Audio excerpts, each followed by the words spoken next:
Welcome back to another episode of Seasons of Her, a space of honesty, healing, and faith in becoming. Today's episode is called Let's Be Honest, Girlhood.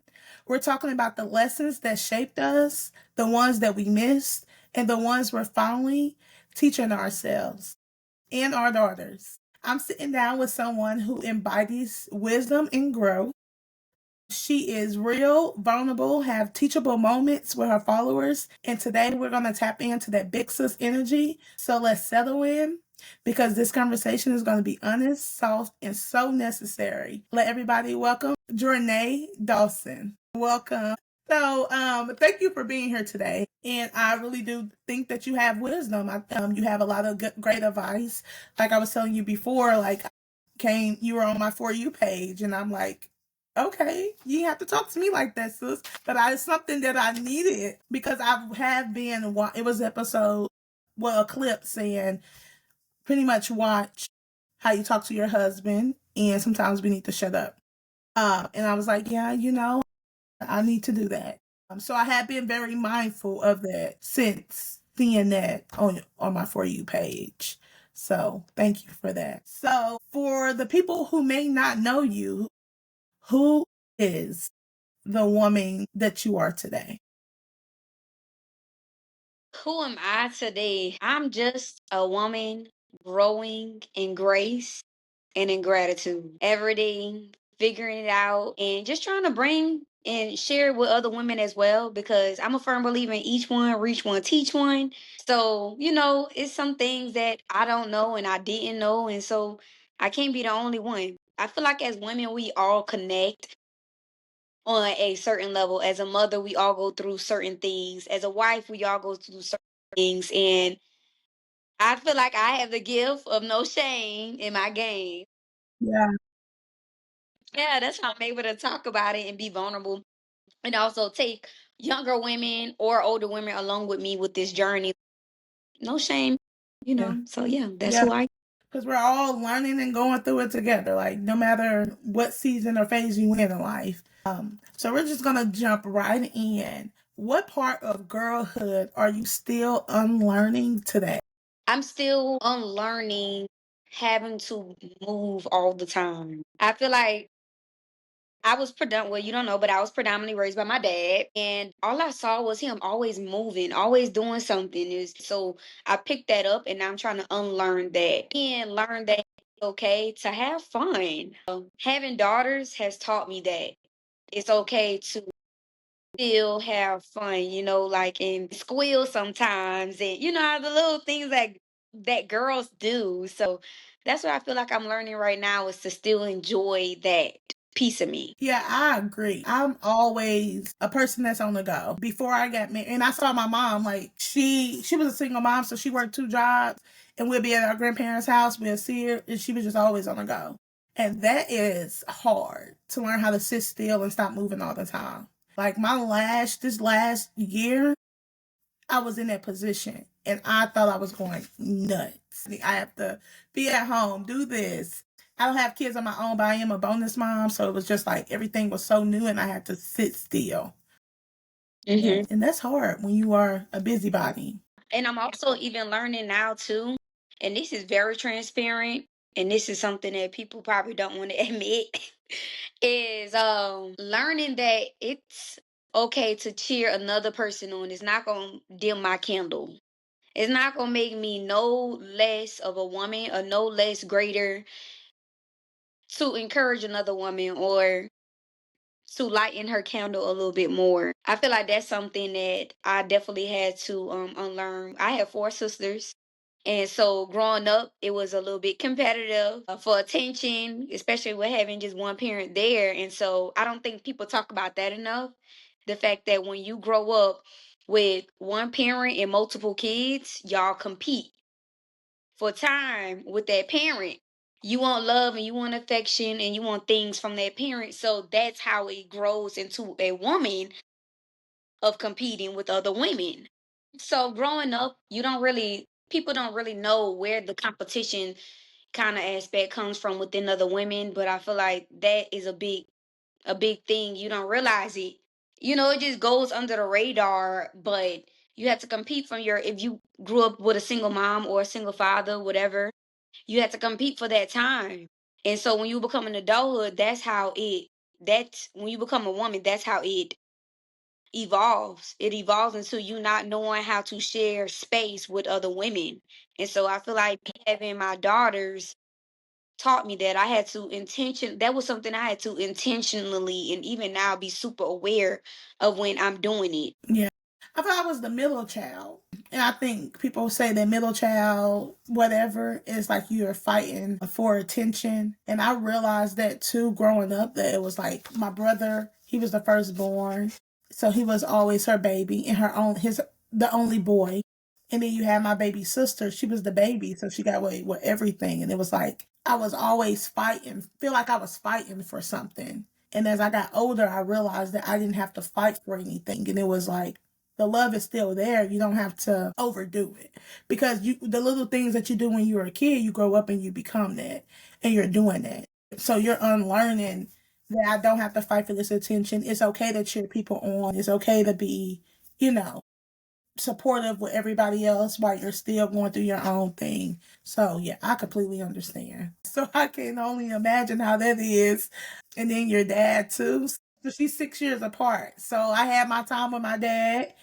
And then when she got older, she had her time, and then, but I'm still my daddy favorite. No, my dad just told me something that was so wise the other day. A lot of my wisdom comes from him, but he told me something that was so wise. He said, he loves me and all of my sisters. He loves us all equally, but the relationship differs. And I can see that as a grown up now. I can see that, like, as a child, in an immature mind, you'll think she's the favorite. But not understanding that there are just certain conversations I can have with you, and there are certain conversations I can have with you. And there are certain conversations, like, our conversations might just be about the sun. And it ain't always sunny though. You see what Mhm. that was a good analogy. See what I'm saying? Like, it ain't always sunny though. And certain conversations I can have with you about breakfast, but we don't eat breakfast for breakfast, lunch, and dinner. And certain conversations I can have with somebody else, she might have interest in the sun and breakfast. So of course our relationship is gonna be different. I'm gonna have more things to talk to her about, but I love all of y'all the same. And I 1,000% agree. Cause I ain't gonna lie, girl. I used to think like, oh yeah, I'm my dad's favorite. And I used to think that, yeah, I'm the favorite. But now when he told me that, I was like, dog, I thought I was the favorite, but I guess not. So yeah, I do Yeah. think it play a big part when you're a child, and it evolves into competition when you're an adult if your parents don't communicate that. So that's what I do with my bonus kids now. Like, my stepdaughter, she reminds me so much of me. And when she's doing something, I'm like, I already pulled that trick, I already know. But I have conversations with them about like things that I know for sure my mom did not have a conversation with me about. And I tell her, like, you don't have to compete for our love and our attention. We're going to give it to you. And it's not going to look the same way that I'm giving it to him or your sister. They're totally different people, and you need our love in totally different ways. So I knew I needed that conversation back then, and I felt like I probably could have understood it. But it wasn't until I got older, and I'm like, I really want to know, like, it was my mom breaking it down when I got older. And I'm like, oh, okay. Because as a kid, I would think something totally different. And I will walk around like, oh, y'all love them more than me when it came to my mom, not my dad. But my stepdaughter, I do have all those conversations with them because it's going to help them. And I think it will be healthy to have the conversation now than they get older and realize something totally different that it's not true. Y'all relationship too. It'll help y'all relationship as well. Mhm. Communicating that. I always ask my dad like different questions and stuff like that now. And I think as a parent, something that's really hard was hard for me until I changed my perspective about was not viewing, not going to, not going, not going to my dad for advice based off of what he did wrong with me as a parent. I feel like a lot of times people do not go to their parent, but instead changing into the mindset of, okay, I'm going to go to my parent because I can see that my parent had to have learned something from how they failed with me. Yes, I agree with you. I I totally agree with you on that. And I think I'm glad that you are able to have that conversation with your dad, because most people are not able to have conversations with their parents when they get older, to really realize and break things down as when they were little. And how things used to be and how things used to operate, and you have a better sense of understanding. And I'm glad. And people will say like, "Oh, you had the perfect life." I say, "My God changed my parents. I was in college when that happened. You guys don't know what was, and how they didn't know things and how they had to relearn things. So when they relearned things, we were able to have these healthy conversations when I got older, and it helped me now in my womanhood, to continue to go. So if you could sit down with your little self for 5 minutes, what would you tell her? Girl, it's just so much. I would tell her that kindness costs nothing. I think I would tell her that because I think that has gotten me further in life than anything else. It's me being kind to other people, me knowing how to talk to people and telling them what I want and what I need. So I would tell her kindness. Oh no. I also would tell her this, and I would tell and I teach my daughter this all the time. It's not about you. That is what I would tell her. It is not about you. We think that everything is about us, and how much trauma and how much I had to unlearn and how much I had to un like every time somebody told me something mean or somebody was mean to me and all these kind of things, I took it and I held it and I personalized it. But I would tell younger Jarnay, this has nothing, she's bullying you because of what's going on at her house. I would tell younger Jarnay, she can't show up for you because she can't show up for herself. I would tell younger Jarnay, if you love yourself, you will start loving everybody else. But the reason why you're struggling to talk to people kinder, to be kinder, is because you're personalizing everything that everybody is doing as if they're attacking you. It has nothing to do with you. So that's what I would tell my younger self. And I would also tell her that something I live by even now is people spend time and money on what's priority to them, and you cannot help that. So if somebody does not show up, they didn't want to show up. It's not about you if they don't show up. And you cannot control whether they show up or don't. Yeah, yeah. But that was good. Even now in my like profession, I am constantly have to remind myself and remind like the kids that I work with, the teachers that I work with, is it's not about you. Like take yourself out of that situation and you will be able to respond better. Now, if I would have known that, when I was growing up, and people probably was telling me that, but your life would have be turned out so better differently because you will take yourself out of the situation. You will have cried less about situations that had nothing to do with you. You would have been able to respond better with situations that have nothing to do with you. And I know for a fact, because I wear everything on my shoulders. Like, I'm going to feel my emotions. You're going to know that I'm feeling my emotions. And it has nothing to do with me. Yeah, I agree with you, and I have to remind myself that too sometimes now. Like it has nothing to do with you. Take yourself out of it, and you're able to see it clearly, the situation clearly, because you're not the center of the attention. And sometimes, some a way, not to interrupt you, but some a way for it that I even do now, like at this big grown age, is I write it down. Like people sleep on journaling. I write down stuff like, let's just say a disagreement between my husband and I happened. I am up. I'm an early bird. I wake up and I'm journaling it down because then I'll be able to see what I feel versus the facts. And as a woman that's full of emotion, I think we get those two twisted and all kind of twisted up. Mhm. But my dad always tell me, like he always tell me, everything flows from the heart. And that's literally scripture. Everything flows from the heart. So if you're taking everything personal, like everybody's doing things to you, that's gonna go in your heart, and that's why people are unable to forgive. That's why people are unable to be kind and don't open doors for people behind them or in front of them or whatever. Everything is literally from the heart. And even that's something. All of these things are things that we're talking about that I intentionally am teaching my daughter. Yeah, and I think that's good because I just know I have conversations a lot. And my husband we're in an age gap relationship, so he's older. He's kind of the generation to where they didn't sit down and talk. So I'd be sitting down talking to life. I'm like, no, they're gonna grow up in our like feeling like how I'm feeling now as an adult that I can't communicate about things and I have to relearn and do things differently. But yes, take yourself out of the situation and really is going to help you. And I journal too. I actually created a journal. It's called Seasons of Her Journal. I'll be sending that to you. Yes, I did. I did see that. Yeah, and I journal everything, and I like to look back, and I'm like, wow, you felt this way about this situation 4 years ago, or you were in this state of mind. Like, how are you even thinking about that? But I think that's the power of journaling, writing it down, getting your thoughts out, and you're gonna be okay. Because I have to talk about it, and I have to write it out, or else I'm gonna carry it and feel it all day, and release that.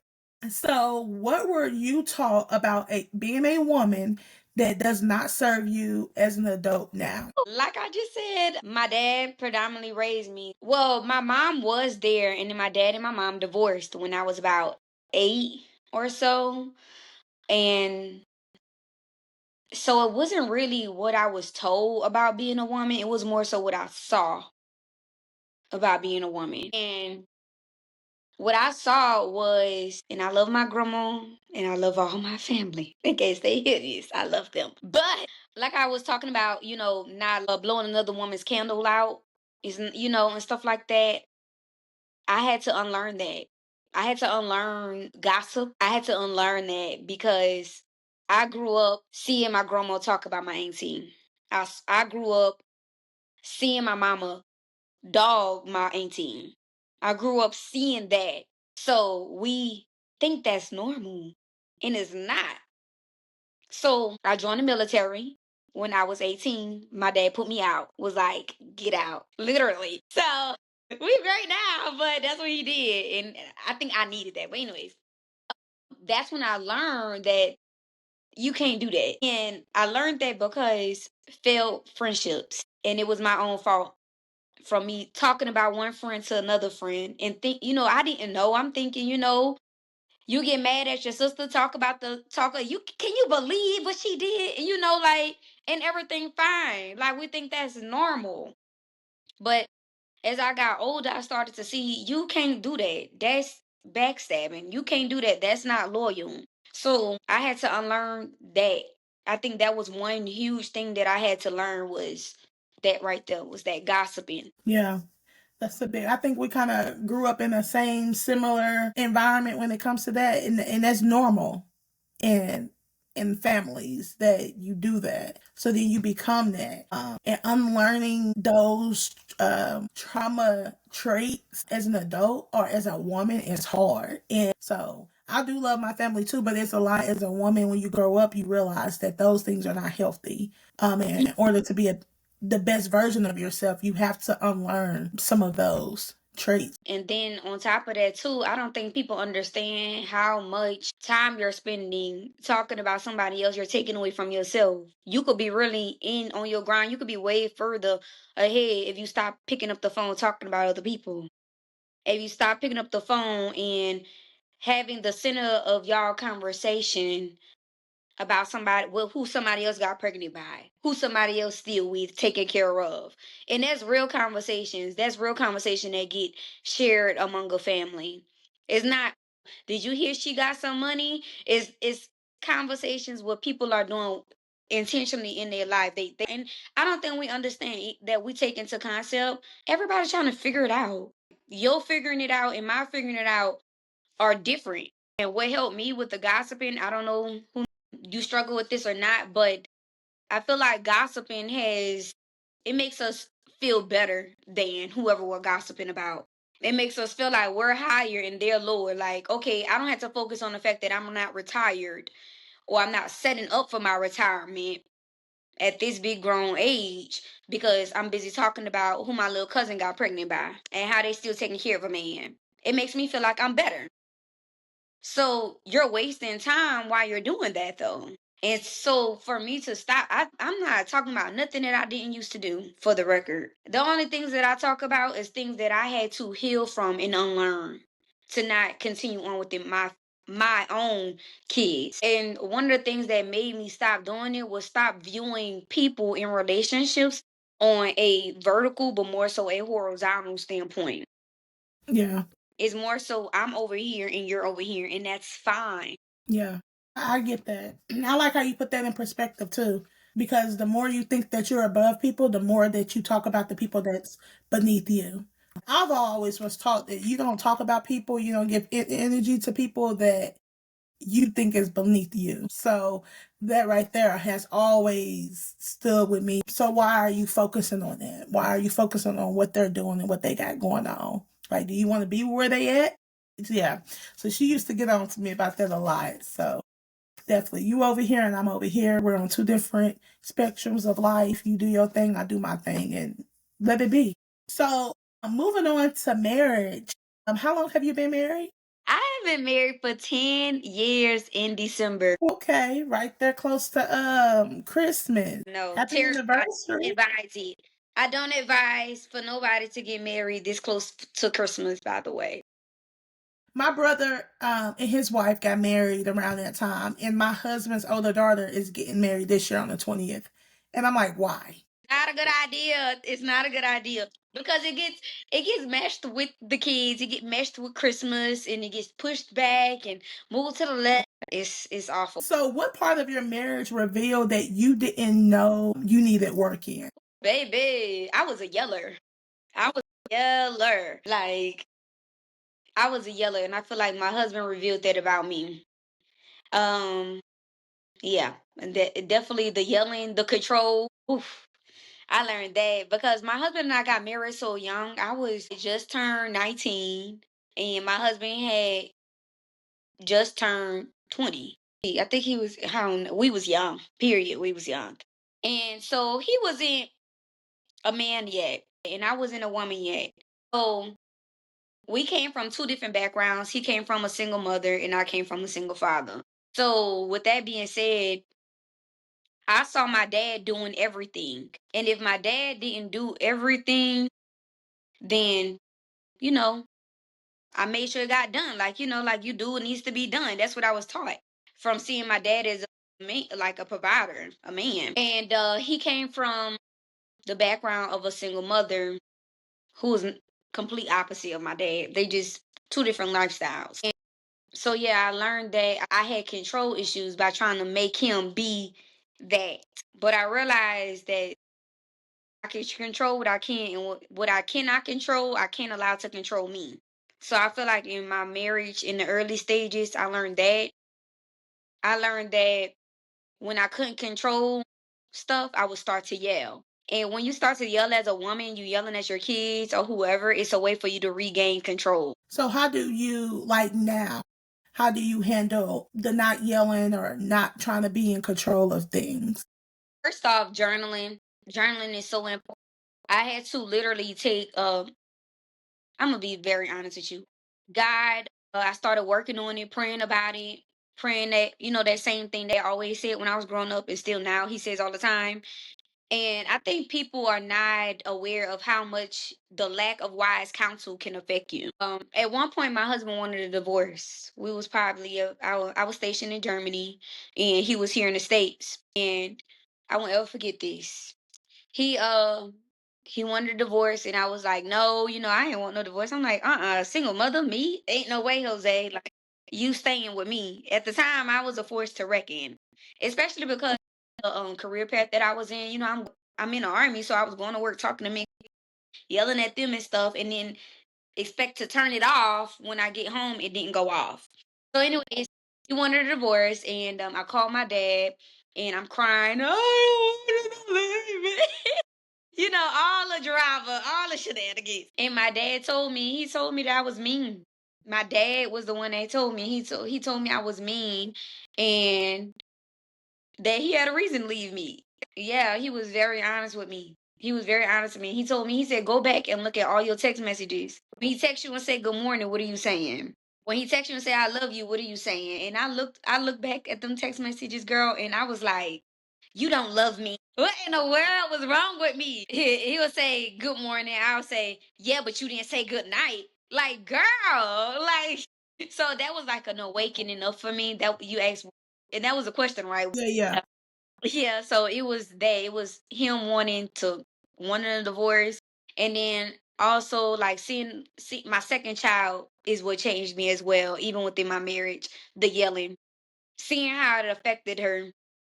She would always like cover her ears and close her head like she was one doing this. Like she was terrified of me. And so I had to start working on it in ways, actionable ways that I started changing it, taking a deep breath. It's okay. And even I say it out loud, my kids used to always laugh at me because when I was going through that process, they used to like if the house a mess or something and they fussing and just all too, chaos going on. And I'll come in there, what? It's okay. And they thought I was crazy. But it worked, just take pause, back up, and then go back in it. And I always keep in my head the image of the woman that I want to be. If that ain't it, then I had to stop. So I think we have a lot of similarities, girlfriend. When it come, like now, I take a deep breath. I don't respond. I'm like, I need a break. I'm gonna go sit outside. I'm gonna go chill in the room. I'm gonna do something else because I realize that too. Like, you cannot respond when you're upset. You need a better way. But just know we're gonna revisit this conversation later when I'm in a better headset. And I think that he has learned that too because we're both hotheads. So like if he's upset, instead of yelling, he like, I need a second, and we'll regroup. But it's hard. But Yeah, also, if you look at all the effects, like physically, how it affects you as a woman, yelling, how it increases anxiety, how it raises your cortisol, how it causes aging, like it's so many effects, causes migraines. And you're like, why does my head hurt? Well, probably because you're yelling, And it's kind of funny because now when I look at other people yelling at their kids and stuff, I'm like, what? You could yeah, have just said that. Like, you didn't have to yell. Like, I promise you, they would still understand you if you talk instead of yell. And yeah. then it's like a cycle because then you feel bad.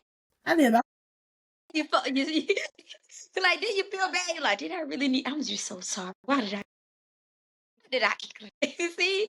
You start beating yourself up. So it's like, you got to have grace. And also with my kids, I realized this they first time on earth. I think we That was forget. a powerful statement. I think we do. I think we forget like this they first time on earth. Just think about everything that you've done within the past 3 years. You could probably name it. You could name all your accomplishments. Probably what you ate at a restaurant. You could name a restaurant you ate at 3 years ago. I bet you right now you could name a restaurant. Yeah, She wasn't here. If you have a 3-year old, or she wasn't here. If you have a 4-year old, a 6-year old. So it's like you have to remember God put you on earth. My dad, I literally live by this. God put me on earth to guide and teach them. Why am I upset with them from what they lack of not the knowledge of lacking? One day, true story, came this is a very true story. Came in the bathroom and my daughter was taking my good towels, girl. The good ones that you hang up, the design. yeah. I was angry. She took my towels and was rubbing it up and down her legs. My good Did you yell at her? Because I think that she would have got it. That Let me tell you what I did. I walked, it's like a corner. So I walked in the corner, I looked, I said, ah! I walked back in the kitchen. This is true. I turned around, walked back in the kitchen. And I told myself, she don't know what she doing. She not trying to do this. Your kids are not malicious. This is hmm thought process that's going on in my head when I walked away. Literally, this is what I was thinking. Like, did you raise malicious kids? Are they doing this on purpose? Why is she using this towel on her leg? So I walked back in and I said, Jalea, what are you doing? She said, well, I have mud. She said, I have mud on my legs. And I'm just trying to get the mud off. So I use your hand soap, my good hand soap, to get the mud off my legs. with the towel to clean my legs.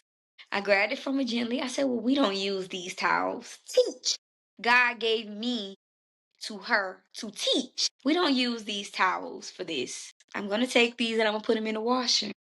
If you get mud all over your legs like that, you see how y'all stinky from outside? We get in the shower. So how about we go get in the shower? Okay, mommy. Goes to get in the shower. See? Simple. Took a step back. Thought in my head, am I raising a malicious child? No. Thought in my head, how would she know this if I haven't taught her this? Does she use those towels? Now, if she was to go back and use my same good towels and my same good soap for her muddy legs again, nah, that's a whole nother conversation for a whole nother time. She taught you something in that moment. Always learning from my kids. I'm Yeah. always learning. Always learning. I feel like I learn more from my kids. And you know what? My kids minister to me through parenting, through mothering, and marriage. That's how I feel. I learn more, and I don't know if it's because I have girls, but yeah, they definitely right. They did teach me. Yeah, I get that. Because although they're not my babies, like I didn't birth them, they are my babies, but I learned a lot from them. I learned how to be more gentle in conversations and teach and guide them along the way and not kind of get upset. Because I'm telling you, it's a lot of times where I want to crash out, but I just get quiet. And my stepdaughter's always like, I think Nisha's mad at me. And then I go back, I am upset with you. Do you know why? And the reason, and I had to let her know, when you do stuff, I have to take a step back and be quiet until I'm able to have a conversation with you later on about something that you did. Because I'm going to say something, I'm going to yell at you, and I need you to learn about what you're doing so you don't do it again. So I need to take myself out of the situation. And in order for me to do that, I have to stop, pause, and reflect like what you did before I respond, because I'm gonna respond harshly to you, and you're not gonna get anything. You're not gonna learn anything. Let me be quiet and process how I'm gonna respond to you, because how I want to respond to you right now, you're gonna really think I'm mad at you. Because I'm about to crash out and go off, and I don't even know what I would say. So you have to. I know that's what I do. And she's old.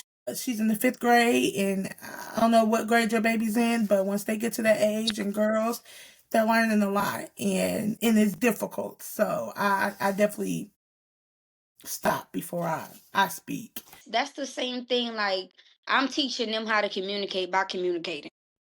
Yeah. She says, I say, so she was looking for something that she put in her room. Like right now, I'm in her room, and I've learned like just to start the journey. So I use her vanity or whatever. She had something on her vanity, and she went and stayed the night with her cousin. She came back. She was like, Nisha, where is this box? I'm like, have you looked in your room? Yes, I'm looking all over for it. It was on my vanity. I said, well, have you checked your vanity? Yes. I said, have you checked your bed? Yes. Well, it was in here. I said, are you assuming that I was using your vanity? Like, is that the question that you want to ask me? Well, were you on my vanity? I'm like, no. I said, so what did the box? And I'm just talking her through it. And talking her through it when she's upset, she's mad. She's like, never mind. Just forget it. Never mind. Never mind. I said, Janessa, this is your last time saying forget it and never mind to me. I don't want to hear that anymore. And she's like, what? I said, because you're not properly communicating where you say forget it and never mind. You're upset. You're looking for something. You need my help. I don't know how to help you if you say forget it and never mind. So I don't want to hear it anymore. She's like, what? I said, it's my job to teach you how to properly communicate. And I'm communicating with you. Okay, have you checked this spot? Have you looked there? And you're getting frustrated and you say, forget it, never mind. I said, you say that a lot when you're frustrated. And you don't want to deal with whatever you're dealing with. This is the last time you're going to say, forget it and never mind. Do we understand? Yes. Okay. I said, okay. So you're going to communicate. So it's been a couple weeks and she's been doing great. If she thinks she's gonna say forget it, never mind, she take a moment and then she'll tell me what's making her upset. And I'm like, it's my job to teach you. And if I don't teach you, you're gonna grow up dealing with issues that bother you and allow people how I'm looking at it, you're going to allow people, allow a man you're dating, allow your friends to do anything to you, and you not properly communicate with them how you're feeling in that moment. You're gonna be like, forget about it. It's okay. It's fine. No, it's not okay, and it's not fine. So you're gonna start with me. I don't want to hear it. I don't want to hear. Never mind. Forget it. Whatever. Because you're gonna grow up doing that. So I have a few more questions for you. What version of yourself are you most proud of right now? Probably the version of me that hunts the good stuff. I've been really focused on hunting the good stuff and looking out for the good things and not just being optimistic. We hear people say, "Oh, you gotta make sure you're being optimistic," or whatever the case may be, but intentionally looking out for the good stuff. Like if I wake up in a funk or something, even just today, I was like, you know what? Good things are happening. Telling myself, being able to self affirm, good things are happening, great things are happening to me because life is going to be life and regardless. My job with being here on earth is to be able to manage when life is life and to pull on God, yes, but also to talk to myself through when life is life. So I tell myself good things are happening, good things are happening. I wake up, we made a little extra change on TikTok. Okay, good things are happening. Good things are happening. I woke my daughter up and then I went back to work out. I had a great workout, did 10 miles on the bike. Good things are happening. So just hunting those good things. My daughter made it to the bus stop. I was able to drop my daughter off today at Mom's Day Out program. I got a break. Okay. My husband off, he going to pick her up from school. Good things are happening. So just hunting those good things is I feel like I'm really enjoying that version of me right now. And that version of me is the I'm proud of her because one bad thing used to take her out. Used to take me out. One bad thing and I have a bad day. And now I realize there's not bad days, there's not bad moments, there are bad things that happen, but we have to learn to fail forward. And I just finished the book. It's by John C. Maxwell, and it's called Failing Forward. So we have to learn that when things happen, not to take it personal and speaking to myself, good things are happening, good things are happening. To keen in and focus my brain on those good things. Yeah. That's a good thing. Well, I'm proud of you for doing that. I'm proud that you are continue to get up and showing up for yourself. So, yeah, Yes. thank you for doing that. Because when you are doing that, you're like helping other people, even the people outside of your households. And I'm one of the women that you have helped along this journey for being proud and continuing to get up and go. So, Yes, yeah. that part too. I didn't even think about that, but yeah, I'm proud of myself for that too. Yeah. But I feel like posting and everything and being as vulnerable, I had to learn a balance of like, okay, teach them, but don't have them in your business feeling like they could just tell you what's going on in your marriage. So I Hmm. feel like I had to learn a balance of that. So I'm also proud for being consistent with that and constantly showing up, even when the views are low, even when no one's watching, when people are judging, because trollism is real. And I say trollism is disease. Yeah, it is that. Okay, so what do you pray your girls never have to unlearn? Never have to unlearn. I heard that they never had to unlearn being mean. Yeah, it's super and I feel like being mean and also hyper independent. Because hyper independency literally has so many side effects. I think that people don't think about women specifically since I have daughters. I don't think because you being hyper independent leads to resentment. It can lead to resentment because you're so independent that you don't ask for help. So then you feel like, oh, you just here. You never help me. I'm always exhausted. You see, so being hyper independent is not just surface. It's also it's like roots connected to a tree. There's roots connected to it. And all of these things in your life are affected by your job. You can't get along with your coworkers because you're hyper independent and you feel like you do everything. And then the mean, I hope they don't never have to unlearn being. Is it unlearn? Yeah. I hope they don't have to unlearn being mean. Well, that's good. That's good that you realize that about yourself and you're unlearning that. So they will be able to see that model from you and move forward on that of not being mean. How do you stay grounded in seasons where you feel stretched and overwhelmed? Waking up early, I'm always feel stretched. I'm always doing something or something like that. Let's be honest. I feel like all women always feel stretched or overwhelmed. So I feel like waking up early is something that I intentionally do every day. I wake up at 4:30, between 4 o'clock and 4:30 in the morning, and I wake up without my kids. I journal, I drink my coffee, my pre-workout, I work out, and then I go and wake them up. So that's one way I make sure I stay grounded, is by intentionally choosing me before anything else, because I don't want to wake my day up getting right into serving others when I haven't served myself. That's a good one. Make sure you're doing something for you Hmm. every time. I need to add that in my life to make sure that I'm doing something. Well, this podcast is something that I'm doing, but besides this, to add something else that is like literally just for me. Yeah. Yeah. And even So if you have to put it on a calendar, like if you put in your phone, okay, 5 o'clock on Friday nights, me and a glass of wine is going down. No, like non-negotiable. And it's crazy because as a woman, you can make a doctor's appointment, you can make your kids' doctor's appointment, a DMV appointment, but you can't make an appointment with yourself. It don't make sense. It shows your priorities are the doctor who ain't paying you, the DMV who ain't paying you, and your kid's doctor who ain't taking care of you. yeah, I get that. I feel like I'm always making appointments. What healed you in ways you did not expect it? So I don't have it with me to show you, but I have somebody gifted me a teaching Bible about three. And at the top of the Bible is just a regular Bible, like the scriptures and everything. But at the bottom, the Bible is about this thick, literally. Because at the bottom, it explains each scripture. It explains exactly what is going on. So I started doing that every single day. And at first, I was like, this is dumb. Like, why am I sitting here reading a Bible? I'm not going to be able to remember this stuff, right? But I won't ever forget, I heard this guy talking, interviews and little clips we see on social media. But he was saying, a little boy asked him, why do you read the Bible every day? Like, I don't understand. You're not going to ever be able to remember all that stuff, old man. So he told the little boy, go over there and grab that bag of coal. And the bag of coal had holes in it, but he was like, it has holes in it. He was like, go grab it and bring it to me.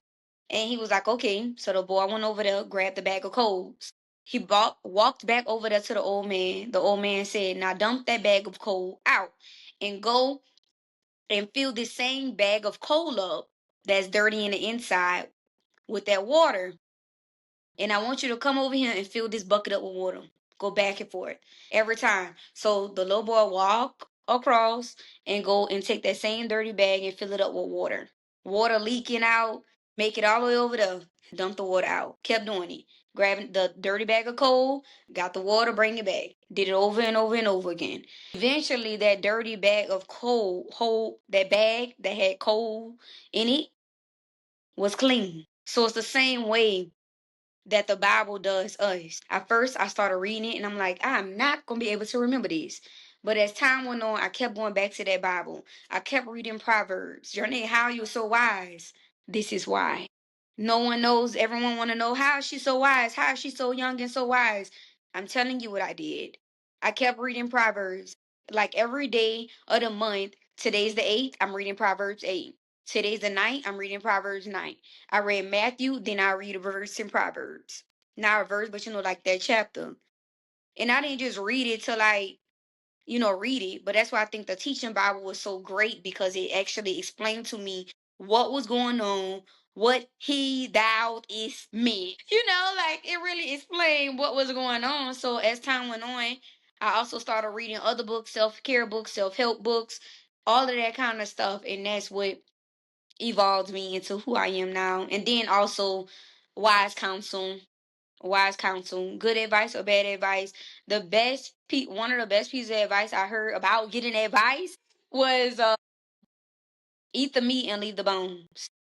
So every time I hear a piece of advice, that don't mean that I take all of it and apply all of it in my life. No, I take whatever meat my heart say I need, whatever Holy Spirit tells me, hey, this was for you. You're being offended by this. Why are you being offended by this? Because there's some truth in this. Let's work on it. Receive what they saying, leave what you feel like you don't. And that was it. I said Proverbs will whoop you into shape. That's one of my favorite books in the Bible because I'm telling and like you, I've read it several times because every time I read it, like if I pick it up today and read it, it's going to be very fresh, very new, and it will whoop you into shape every single time. I'm like, people say Proverbs 31 woman, you really have to do some work. You really have to look in that mirror because. Proverb is not, it's actually applying it too, because you can have all the information that you want, but Mhm. actually take the steps to apply. Okay. And we all, let's be honest, we all have Holy Spirit lives within us if you believe in God. We all have it. It's your choice if you choose to ignore it. And I feel like as a woman, the best way for you to grow is allowing Holy Spirit to lead you and guide you, and not you, oh, well, this not for me. If you're offended about whatever the case may be, now the goal is to be able to shorten the gap between hearing and doing. You got to learn to shorten that gap. So, to wrap it up, what advice do you want to leave women today? I leave them with the advice of control what you can, and what you cannot control, do not allow to control you. I feel like that says everything that it needs to say. Because if you start to release control, then they'll leave you more time to focus on you and growing you and you becoming a better you. And then you becoming a better you will become a better mom, become a better wife, become a better employee, a better entrepreneur. That's my piece. Yeah. Well, I thank you for that. Today gave us exactly what we needed. So I do want to say thank you for being honest about your good girlhood, your marriage, your healing, and your growth. Your story reminds that we are allowed to evolve and recover ourselves from different situations to make sure we are a better person. So, to every woman, may you remember the girl you were, nurture the woman that you're becoming, and show up for the relationship you're called to be from a place of wholeness, not survival. So, thank you again for joining us. Don't forget to subscribe and let our followers know how they can stay connected with you. Yeah, so y'all can follow me on Instagram. It's Jarnay with two Y's. Don't forget that second Y. And on TikTok it's Jarnay Dawson. So yeah, that's where you can find me there. Well, thank you so much.